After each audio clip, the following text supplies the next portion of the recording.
సత్యమైన మార్గం నిజం నిజం గొప్ప గొప్ప విజయం నిరంతరం కలిగలే గొప్ప వెలుగులే సాగలే నెమ్మది దుష్ట చేష్టలు తీర్చగా ప్రేమ పతాకం ఎగురగా జరిగేది జరుగునది తీయడం ఇవ్వడం నిన్నే మార్చు శక్తి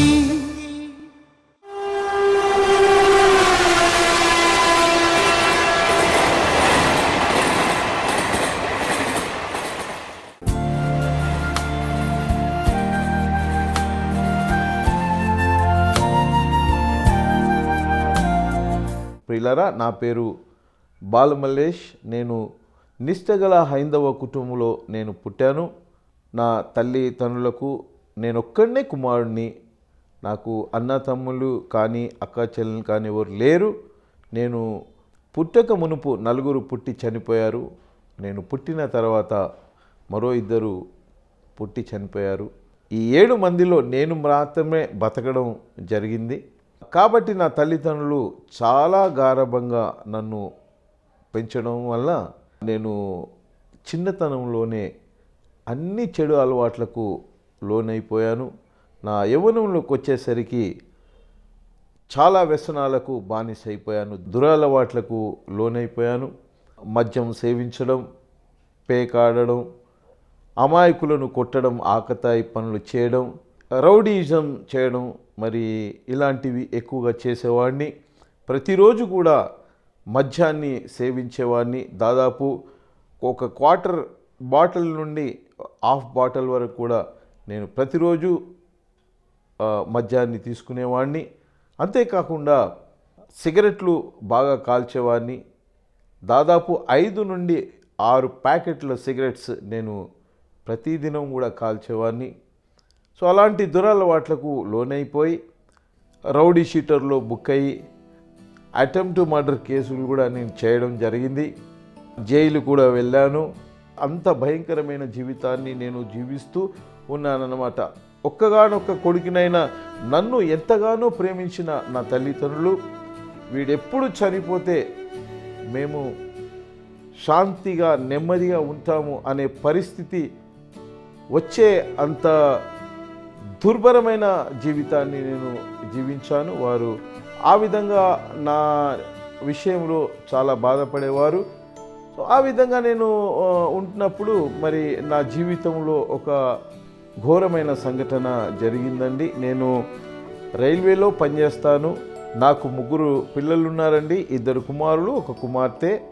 రైల్వేలో పనిచేస్తూనే మరి నేను ఆకతాయి పనులు చేస్తూ మద్యాన్ని సేవిస్తూ జూదమాడుతూ ఈ విధంగా నేను జీవిస్తున్న దినాల్లో 1990వ సంవత్సరము నవంబర్ మాసంలో నా జీవితంలో ఒక ఘోరమైన సంఘటన జరిగింది. ఏంటంటే నేను ఎక్కువగా ప్రేమించిన నా సొంత వారు, నా స్నేహితులు నన్ను మోసం చేయడం జరిగిందండి.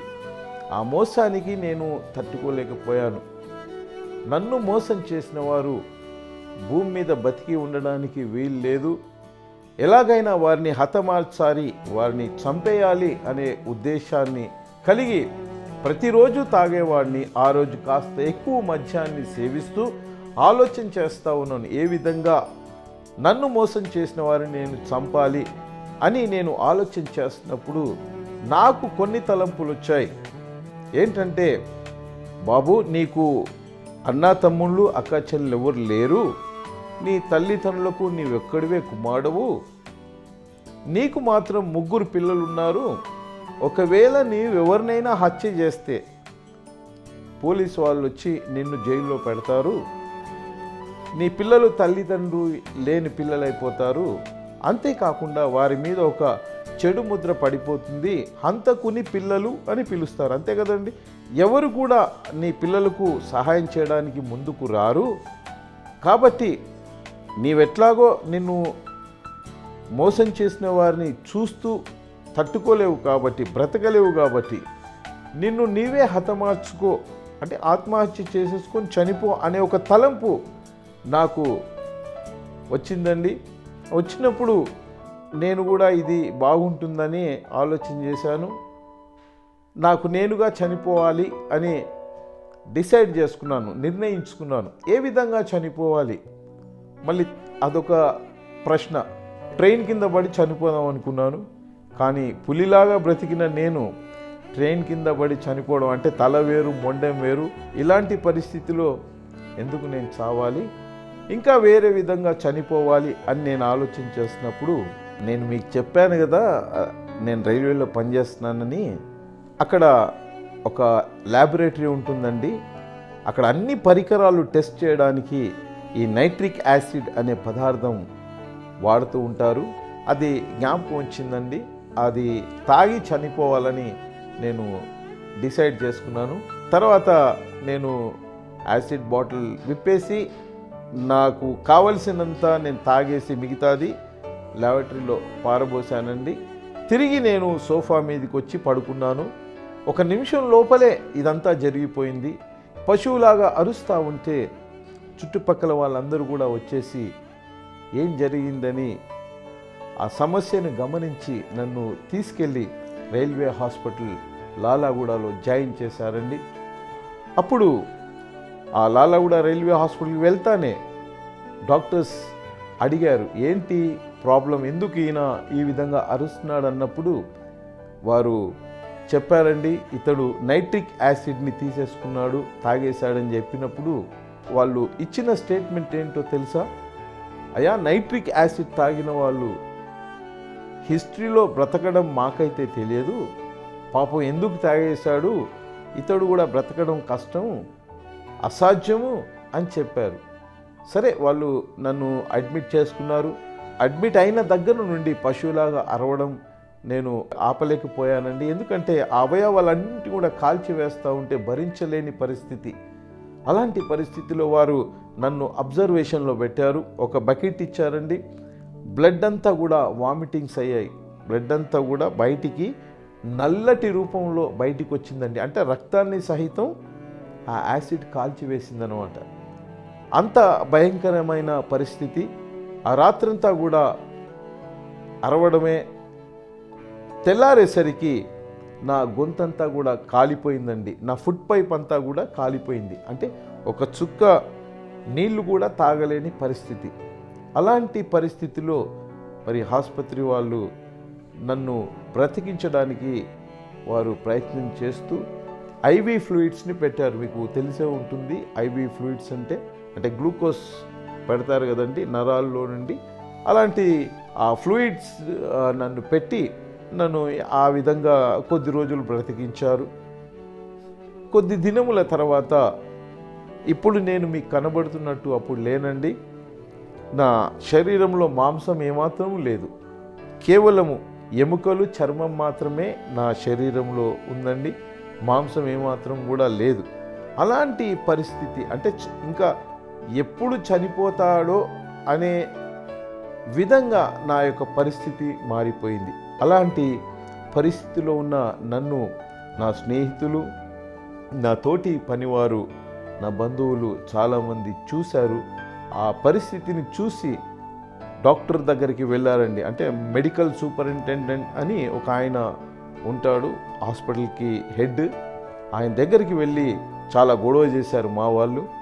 ఏంటంటే, మేము ఇన్ని దినముల నుండి పేషెంట్ని చూస్తున్నాము, ఎలాంటి ఇంప్రూవ్మెంట్ పేషెంట్లో లేదు. ఆయన ఒకవేళ చనిపోతే మేము మాత్రం మీ మీద యాక్షన్ తీసుకుంటాం అని వారితో గొడవ పడినప్పుడు డాక్టర్ గారు భయపడిపోయారు. భయపడి నన్ను అక్కడి నుండి, అంటే అక్కడ నేను చనిపోతే పెద్ద గొడవ అవుతుందనే భయంతో నన్ను వారు తీసుకెళ్ళి ఈఎన్టీ హాస్పిటల్లో పంపించారండి. అంటే ఈఎన్టీ హాస్పిటల్కి నన్ను రెఫర్ చేశారు. నేను వివాహ జీవితంలో కడుగు పెట్టగానే ఎన్నెన్నో సమస్యలు, చిన్న చిన్న సమస్యలు కూడా పెద్దవిగా అనిపించేవి. అప్పుడే నాకు టోల్ ఫ్రీ నెంబర్ గురించి తెలిసింది. దాని ద్వారానే మిమ్మల్ని మార్చే శక్తిని పొందాను. నిన్ను మార్చు శక్తి ఉచిత పుస్తకం కొరకు 180042255995. నన్ను మార్చిన శక్తి మిమ్మల్ని మారుస్తుంది. లవ్ చేసి నిన్నే పెళ్లి చేసుకుని చాలా పెద్ద తప్పు చేశాను. తీసుకున్నప్పు తిరిగి ఇవ్వలేని మీరంతా ఏం మనుషులయ్యా?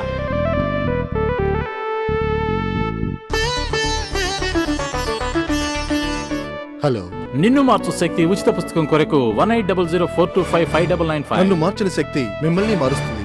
నిన్నే మార్చు శక్తి.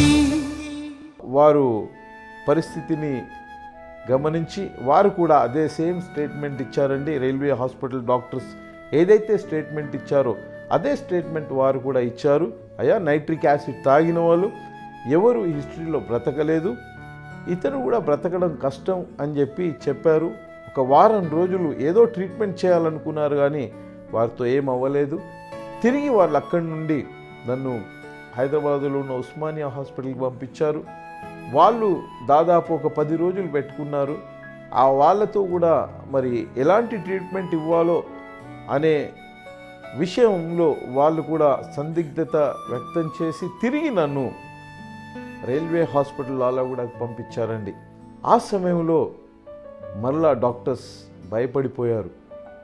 వీడు చనిపోతే ఇక్కడ వీరంతా కలిసి గొడవ చేసేటట్లుంది, కాబట్టి ఇతన్ని ఇక్కడెక్కడో దగ్గరలో ఉన్న ఆసుపత్రిలో కాకుండా చాలా దూరంలో ఉన్న ఆసుపత్రికి పంపించాలి అనే ఒక ఉద్దేశంతో పెరంబూర్ రైల్వే హాస్పిటల్కి నన్ను పంపించారు బైపాస్ సర్జరీ చేయడానికి కొరకు. నా దగ్గర అన్ని ప్రూఫ్స్ ఉన్నాయండి, సర్టిఫికెట్ కూడా ఉంది, రైల్వే ఆసుపత్రి వాళ్ళు ఇచ్చిన లెటర్ కూడా నా దగ్గర ఉంది. సో ఆ లెటర్ తీసుకున్నాను. నేను రైల్వే హాస్పిటల్ పెరంబూర్కి వెళ్ళాను. నేను వెళ్ళిన వెంటనే వారు నన్ను అడ్మిట్ చేసుకున్నారు. అయితే అడ్మిట్ చేసుకున్న కారణం ఏంటంటే అక్కడ నాలాగానే ఒక ఇద్దరు నైట్రిక్ యాసిడ్ తాగి అడ్మిట్ అయ్యారండి. ఒక ఆయన అప్పుల బాధ భరించలేక అతడు కూడా సూసైడ్ అటెంప్ట్ చేసుకున్నాడు. చనిపోవడానికి నిశ్చయించుకొని నైట్రిక్ యాసిడ్ తాగాడు. అతని గొంతు కూడా కాలిపోయింది, శ్వాస తీసుకోవడానికి కూడా రాదు, మాట్లాడడానికి కూడా చాలా ఇబ్బందిగా ఉండింది. ఇంకొక అమ్మాయి దాదాపు 19-20 సంవత్సరాలు ఉంటుందండి. ఆమె తన భర్తతో గొడవపడి ఆవేశంలో ఆమె కూడా నైట్రిక్ యాసిడ్ తాగేసింది. ఆమె కూడా అలాంటి పరిస్థితిలోనే అక్కడ అడ్మిట్ అయి ఉందండి. ఆమెకు ఒక 4 నెలల చిన్న పాప కూడా ఉంది. సో వారికి గొంతు ఆపరేషన్ చేయాలి అనే ఉద్దేశంతో డాక్టర్స్ వారికి అక్కడ అడ్మిట్ చేసుకున్నారు. వారికి ఒకవేళ సక్సెస్ అయితే అదే ఆపరేషన్ నాకు కూడా చేయొచ్చు అనే ఉద్దేశంతో నన్ను కూడా వారు చేర్చుకోవడం జరిగింది. కాబట్టి వారికి పొట్టలో ఒక రంధ్రం వేశారు, ఒక గొట్టం పెట్టారు, ఒక ఫనల్ ఇచ్చారు. అదే మాదిరిగా నాకు కూడా పొట్టలో రంధ్రం చేశారండి. నాకు కూడా ఒక గొట్టం పెట్టారు, ఒక ఫనల్ కూడా ఇచ్చారు. సో ఆ విధంగా లిక్విడ్ ఫీడ్ అయ్యేదన్నమాట. అంటే పాలు, గంజి, మజ్జిగ, కొబ్బరి నీళ్ళు లాంటివి ఈ గొట్టం ద్వారా వెళ్ళేవండి. అయితే కొద్ది రోజుల తర్వాత వారిద్దరికీ గొంతు ఆపరేషన్ చేశారు. ఒకరు అదే రోజు చనిపోయారు, మరొకరు 3 days తర్వాత చనిపోయారు, 3 రోజుల తర్వాత. మూడో వాడిని నేనే. ఒకవేళ నాకు ఆపరేషన్ చేస్తే నేను కూడా చనిపోతాను. ఆ భయంతో డాక్టర్స్ నన్ను ఆపరేషన్ చేయకుండా పంపించాలని వారు అనుకున్నారండి. మా అమ్మ దగ్గరికి వచ్చి డాక్టర్స్ చెప్పారు, అమ్మా నీ కుమారుని నీ ఇంటికి తీసుకెళ్ళు, ఆ పొట్టలో ఒక పైప్ పెట్టాం కదా, ఆ పైపు ద్వారా ఆ గొట్టం ద్వారా మీరు లిక్విడ్ అంతా కూడా పంపించండి. ఎన్ని రోజులు బ్రతుకుతాడో బ్రతికిన తర్వాత ఇంకా మీ కార్యక్రమాన్ని మీరు చేసుకోండి, ఇక్కడ మేము అడ్మిట్ చేసుకొని ఇక్కడ ఉంచుకోవడానికి వీలు లేదు అని చెప్పేసరికి మా అమ్మగారు ఏడవడం ప్రారంభించారు. అప్పుడు నా చిన్న పిల్లలండి, నా పిల్లలకు కూడా అర్థమైపోయింది ఇంకా మా డాడీ వాళ్ళలాగానే చనిపోతాడు అని విచారిస్తున్న సమయంలో వాళ్ళ ముఖంలో నేను విచారం చూశానండి. వాళ్ళు విచారిస్తున్నప్పుడు నాకు చాలా బాధేసింది. వాళ్ళలో విచారం చూసిన నాలో బ్రతకాలనే ఆశ కలిగింది. జరిగిన సంగతి ఏంటంటే ఎప్పుడైతే నేను అక్కడ అడ్మిట్ అయ్యానో, అడ్మిట్ అయిన దగ్గర నుండి హాస్పిటల్ సువార్త చేసేవాళ్ళు నా యొద్దకు వచ్చేవాళ్ళండి. అంటే ప్రతి పేషెంట్ దగ్గరికి వెళ్ళి వారి యొక్క ఆరోగ్య పరిస్థితిని కనుక్కొని వారి పేరు అది కనుక్కొని వారి కొరకు ప్రార్థన చేసి వెళ్ళేవారు. యేసు ప్రభువుని పరిచయం చేసి ప్రార్థన చేసి వెళ్ళేవారు. ఆ విధంగా నా దగ్గర కూడా వచ్చి నా పేరు అడిగి, నా ప్రాబ్లం అడిగి, యేసు ప్రభు నమ్ముకో బాబు, తప్పకుండా నీవు బాగవుతావు అని చెప్పి నా కొరకు ప్రార్థన చేసి వెళ్ళేవారు.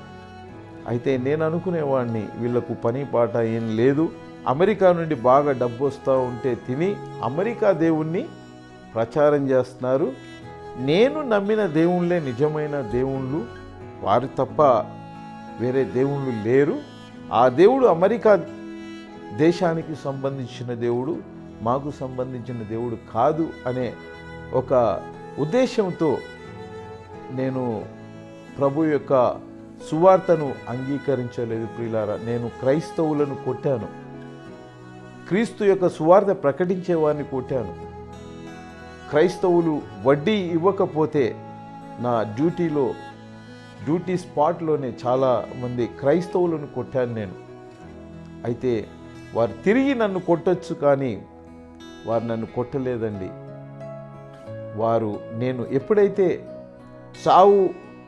మరణ పరిస్థితిలో ఉన్నానో ఆ సమయంలో వారు నా కొరకు ప్రార్థన చేశారు, నన్ను దర్శించారు వచ్చి. అంటే క్రీస్తు ప్రేమ ఏంటో అనేది నేను రక్షింపబడిన తర్వాత నేను తెలుసుకున్నాను. అయితే క్రీస్తు యొక్క సువార్తను నేను అంగీకరించకుండా నేను అలక్ష్యం చేశానండి. నేను నమ్మిన ఆ దేవుళ్ళ వైపే నా మనస్సు ఉంచాను. ఇంకొక సంగతి ఏంటంటే, నేను ఏ వార్డులో అయితే అడ్మిట్ అయ్యానో అక్కడ మేరీ చంద్రిక అనే ఒక స్టాఫ్ నర్స్ అక్కడ ఉండింది. ఆ అమ్మాయి వాళ్ళ ఇంటికి వెళ్ళి వాళ్ళ అమ్మతో చెప్పిందంట, అమ్మ, ఒక యవ్వనస్తుడు నైట్రిక్ యాసిడ్ తాగి మా దగ్గర అడ్మిట్ అయ్యాడు, చాలా చక్కటి 3 పిల్లలు ఆయనకున్నారు, మా దగ్గర అంతకుముందు 2 యాసిడ్ తాగిన వాళ్ళు చనిపోయారు, అతడు కూడా చనిపోతాడేమో, అతడు కొరకు ప్రార్థన చేయమని వాళ్ళ అమ్మగారికి చెప్పి నా గురించి వారింట్లో ప్రతిరోజు ప్రార్థన చేసేవారంట. అయితే ఒకరోజు డాక్టర్స్ చెప్పేశారు, ఇంకా ఈయన్ని తీసుకెళ్ళమని మా అమ్మగారితో చెప్పినప్పుడు మా అమ్మ ఏడుస్తుంది, పిల్లలు ఏడుస్తున్నప్పుడు నాకు బ్రతకాలని ఆశ కలిగింది.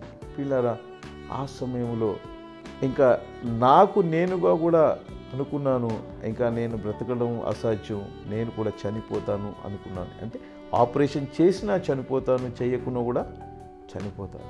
కాబట్టి అలాంటి పరిస్థితిలో నన్ను నా తల్లి గర్భములో నేను రూపింపబడక ముందే ఏర్పరచుకున్న దేవుడు మరలా సువార్థికులను నా యొద్దకు పంపించడం జరిగింది. నిన్నే మార్చు శక్తి. నేను కట్టుబాట్లతో పెరిగిన దాన్ని, చిన్న సమస్య వచ్చినా ఎదుర్కోవాలంటే భయం. +2 ఎగ్జామ్ బాగా వ్రాసిన ఫలితం ఫెయిల్ అయ్యాను. అప్పుడే టోల్ ఫ్రీ నంబర్ గురించి తెలిసింది. నాలో నమ్మకం, ధైర్యం ఎంతగానో పెరిగాయి. నిన్ను మార్చు శక్తి ఉచిత పుస్తకం కొరకు 180042559995. మిమ్మల్ని మార్చే శక్తికి థ్యాంక్స్. నిన్నే మార్చు శక్తి.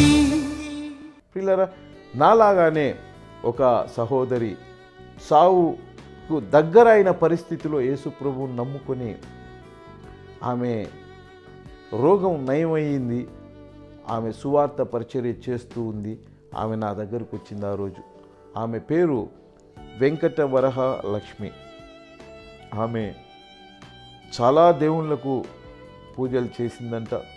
1,00,000 ఒత్తులు ఆమె స్వయంగా తయారు చేసి 1,00,000 దీపాలు వెలిగించి ఆమె పూజలు చేసిందంట. అంత నిష్టగా వ్రతాలు చేసింది. అలాంటి ఆమె జీవితంలో ఒక భయంకరమైన సంఘటన జరిగిందంట. అదేంటంటే, ఆమెకు గొంతు క్యాన్సర్ అతి చిన్న వయసులోనే వచ్చింది. ఆమెకు పిల్లలు లేరు, భర్త చిన్న వయసులో చనిపోయాడు. తనకున్న ఆస్తి అంతా కూడా అమ్ముకుని ఆ గొంతు క్యాన్సర్ బాగు చేయించాలని చాలా డబ్బు వెచ్చించిన తర్వాత ఆమెకు నయం కాలేదు ఆ వ్యాధి. అయితే డాక్టర్ ఫైనల్గా చెప్పారంట ఆమెకు, అమ్మ, నీవు కొద్ది రోజులు మాత్రమే బ్రతుకుతావు, 10 లేక 12 రోజులు బ్రతుకుతావు, ఇంకా అంతకంటే ఎక్కువ బ్రతకవు. కాబట్టి నీ ఇష్టాన్ని, నీకు ఏదైతే ఇష్టమో దాన్ని నువ్వు నెరవేర్చుకో, నీ కోరికలన్నీ తీర్చేసుకో, ఇంకా నువ్వు బ్రతకడం అసాధ్యం అని చెప్పినప్పుడు చాలా నిరాశపడి ఆమె వెళ్తూ ఉంటున్న సమయంలో, సాయంకాల సమయంలో ఒక దగ్గర సువార్త సభలు జరుగుతూ ఉంటే అక్కడ ఆమె నిలబడి వినిందంట. యేసు రక్తము ప్రతి పాపము నుండి కడిగి పవిత్రపరచును అనే ఒక వాక్యాన్ని ఆధారం చేసుకుని బోధకుడు బోధిస్తూ ఉన్నప్పుడు ఆమె ఆ బోధ విని విశ్వసించింది. ఆ సభ అయిన తర్వాత ఆ దైవజనుడి దగ్గరికి వెళ్ళి ఆమె తన సమస్యను చెప్పుకుంది. అయ్యా, నేను హైందవురాలను, నాకు ఇలాంటి పరిస్థితి వచ్చింది, డాక్టర్స్ నువ్వు చనిపోతావు అన్నారు. అయితే మీరు చెప్పిన మాటలు నన్ను ఎంతగానో ఆశ్చర్యపరిచాయి. యేసు ప్రభు నమ్ముకున్న తర్వాత చనిపోతే పరలోక రాజ్యంలోకి వెళ్తారనే విషయాన్ని నేను తెలుసుకున్నాను. అంతేకాకుండా స్వస్థపరిచే దేవుడు యేసు ప్రభు అని మీరు చెప్పారు. నేను బాగవుతానా? నా పాపాలు దేవుడు తీసేస్తాడా అని ఆమె తన విచారాన్ని వ్యక్తం చేస్తూ ఆ బోధకుడిని అడిగినప్పుడు, అమ్మా, తప్పకుండా నీవు బాగవుతావు, దేవుడు నీ పాపాలను క్షమిస్తాడు, నీవు యేసుప్రభుని స్వరక్షకుడిగా అంగీకరించు, తప్పకుండా యేసుప్రభు నీ పాపాలను క్షమిస్తాడు, ఆయన చిత్తమైతే నిన్ను బాగు చేస్తాడు అని చెప్పిన వెంటనే ఆమె రక్షింపబడి బాప్తిస్మం తీసుకుని విశ్వాసముతో యేసు వైపు చూస్తూ ప్రార్థన చేసినప్పుడు ఆమె జీవితంలో ఒక గొప్ప సంఘటన జరిగినట్లుగా ఆమె నాతో పంచుకుందండి. ఆమె నా దగ్గరికి వచ్చి ఈ యొక్క సువార్తను లేక ఈ సాక్ష్యాన్ని చెప్పినప్పుడు 9 సంవత్సరాల క్రితం ఆమె జీవితంలో ఈ సంఘటన జరిగిందన్న విషయాన్ని నేను తెలుసుకొని నేను ఆశ్చర్యపడ్డాను. అయ్యా, డాక్టర్స్ 9 లేక 10 రోజులు లేక 12 రోజులు బ్రతుకుతావు, అంతకంటే ఎక్కువ బ్రతకవు అని నాకు చెప్పారు. యేసు ప్రభు నమ్ముకున్నాను, నా పాపాలు ఒప్పుకున్నాను, విశ్వాసముతో ప్రార్థన చేశాను, ఆయన వైపు చూశాను, నన్ను బాగు చేశాడు దేవుడు. 9 సంవత్సరాలైంది, నేను అన్నీ తింటున్నాను, నేను చాలా హ్యాపీగా ఉన్నాను, మంచి ఆరోగ్యకరంగా ఉన్నాను, యేసు ప్రభు పరిచర్యలో నేను ముందుకు వెళ్తూ ఉన్నాను. నన్ను బాగు చేసిన దేవుడు నమ్మితే నిన్ను బాగు చేస్తాడు అని చెప్పినప్పుడు ఆమె మాటల వలన నాకు విశ్వాసం కలిగింది. అంటే ఆమె యేసు ప్రభు గురించి చెప్పింది కదండి, వినుట వలన విశ్వాసం కలుగుతుందని దేవుని వాక్యంలో ఉంది. క్రీస్తుని గురించి వినుట వలన విశ్వాసం కలుగుతుంది. కాబట్టి ఆమె జీవితంలో జరిగిన సంఘటనను బట్టి నేను ఎంతో చలించిపోయాను. నన్ను కూడా ఆ దేవుడు బాగు చేస్తాడనే నమ్మకం నాలో వచ్చింది. అయితే సహోదరుని నేను ఒక బైబిల్ ఉంటే ఇవ్వక, నేను చదువుతాను అని ఆమెను అడుక్కున్నాను. ఒక బైబిల్ ఇచ్చింది ఆమె. బైబిల్ నా జీవితంలో ఎప్పుడు కూడా నేను చదవలేదు. ఆ రోజు నేను బైబిల్ చదవడానికి ఇష్టపడ్డాను. ప్రియులారా, ఆ రోజు రాత్రి నేను ఆ కొత్త నిబంధన చదువుతూ ఉన్నాను. ఎందుకంటే పాత నిబంధన కొత్త నిబంధన ఉన్న ఆ గ్రంథం ఇస్తే నీకేం అర్థం కాదు తమ్ముడు, కాబట్టి కొత్త నిబంధన గ్రంథాన్ని నేను ఇస్తాను, ఇది చదువు, తర్వాత పాత నిబంధన చదివినప్పుడు నీకు అర్థమవుతుందని ఆమె చెప్పిందండి. అయితే ఆమె చెప్పిన మాట ఏంటంటే, నీ పాపాలను ఒప్పుకో, నువ్వు మొట్టమొదటిగా రక్షింపబడని చెప్పిన మాటలు నా యొక్క మదిలో అలాగే నిలిచిపోయాయి. ఆమె వెళ్ళిన తర్వాత మొట్టమొదటిసారిగా నేను బైబిల్ తెరిచాను, చదువుతూ ఉన్నాను. బైబిల్ మత్తయి సువార్త 2వ అధ్యాయం నుండి నేను చదవడం ప్రారంభించి 5వ అధ్యాయంకి వచ్చేసరికి కొండ మీది ప్రసంగంలోని మాటలు నా యొక్క హృదయాన్ని కదిల్చాయండి.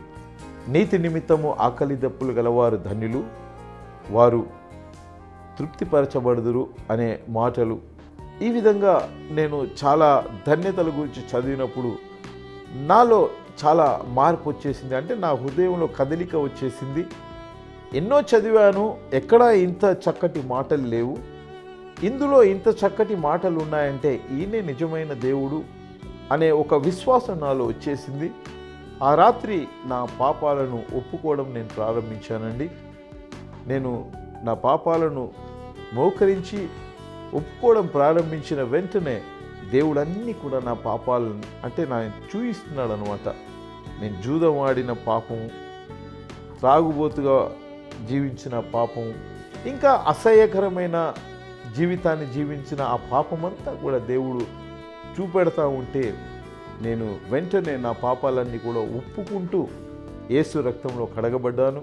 ఆ రాత్రి ప్రార్థన చేశాను, నీవు నిజంగా దేవుడు అయితే నన్ను బ్రతికించాలయ్యా, పాలు తాగైనా నా పిల్లల్ని నేను పోషించుకుంటాను, నా పిల్లలు తండ్రి లేని పిల్లలు అవడానికి వీలు లేదు, కాబట్టి ఆ అక్క జీవితంలో మీరు గొప్ప కార్యం చేశారు, నా జీవితంలో కూడా మీరు తప్పకుండా చేయాలి అనే ఒక నిబంధనతో నేను ప్రార్థన చేశాను. ప్రార్థన చేసిన వెంటనే దేవుడు నా జీవితంలో గొప్ప కార్యం చేశాడండి. ఎందుకంటే ఎన్నో నెలలుగా నోరు లేని వాటికి, కళ్ళుండి చూడని వాటికి, చెవులుండి వినని వాటికి, కాళ్ళుండి నడవని వాటికి, చేతులుండి సహాయం చేయని వాటికి నేను పూజలు చేశాను, ప్రార్థనలు చేశాను, కానీ ఎలాంటి లాభం నాకు కలగలేదు. జీవము గల దేవుణ్ణి తెలుసుకున్న వెంటనే నేను ప్రార్థించానండి. వెంటనే దేవుడు నా జీవితంలో గొప్ప కార్యం చేశారు. ప్రియులారా, దేవుడు ఆ రాత్రి నన్ను సంపూర్ణంగా స్వస్థపరిచాడు. నేను చెప్తాను చూడండి, ఈ వాచ్ ఉందనుకోండి, ఈ వాచ్ ఇది పాడైతే మనం చేయగలమా? చేయలేమండి. ఇది తయారు చేసిన వారి దగ్గర మనం వెళ్ళినాం అనుకోండి, సునాయాసంగా ఇందులో ఉన్న ప్రాబ్లంని సాల్వ్ చేసి ఇచ్చేస్తారు. అట్లాగే ఈ బాడీని కూడా ఒకరు తయారు చేశారు కదండి, మనకు తెలుసు కదా, ఆది కాండంలో ఉంది. దేవుడైన యెహోవా నేలమంటితో నరుని నిర్మించి వాని నాసికారంధ్రములో జీవవాయువు ఊదగా నరుడు జీవాత్మ ఆయను కదా. మనని కూడా ఒక ఆయన సృష్టించాడు. ఇందులో ఏ లోపం ఉన్నా ఆయన సరి చేస్తాడు. కాబట్టి మీలో ఎవరైనా ఇలాంటి ప్రాబ్లం లేక సమస్య, ఆరోగ్య సమస్యలతో ఉంటే దేవుని నమ్ముకోండి. యేసయ్య స్వస్థపరిచేవాడు, యేసయ్య పాపములను క్షమించేవాడు. ఆయన నా జీవితంలో గొప్ప కార్యాలు చేశాడు. ఈ లోకంలో ఉన్నప్పుడు ఎంతోమంది జీవితాల్లో చేశాడు. నమ్మితే నీ జీవితంలో కూడా చేస్తాడు. నమ్ముతావా? యేసు ప్రభువుని నమ్ముతావా? డెఫినెట్గా దేవుడు నీ జీవితంలో గొప్ప కార్యం చేస్తాడు. అట్టి కృప దేవుడు మీ అందరికీ అనుగ్రహించి కాపాడునుగాక. ఆమేన్.